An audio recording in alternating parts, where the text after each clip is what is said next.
Hello guys, তো আপনারা দেখেন আমাদের ফুলের বাগানে কতগুলা ফুল ধরেছে। এত সুন্দর দেখতে লাগছে।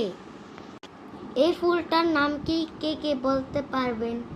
যাই হোক, আমি বলে দিচ্ছি, এটা ফুলটার নাম হচ্ছে নয়নতারা। দেখেন আমার ফুলগুলো ধরতে এত ভালো লাগছে। আমি এখন ফুল তুলব। আমি এখন কাছের ঝুড়িতে আমি ফুল তুলে নিচ্ছি। তো কার কার ফুল তুলতে ভালো লাগে?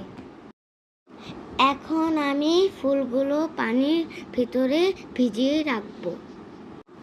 দেখেন ফুলগুলো আমি কিভাবে রাখছি। ফুলগুলো দেখতে কি সুন্দর লাগছে। কার কার গাছে এত সুন্দর সুন্দর ফুল ধরে আমাকে জানিও। আচ্ছা, ঠিক আছে, এ পর্যন্তই ভিডিওটা। Bye bye, tata, see you, bye bye. আর সবাই ভালো থেকো।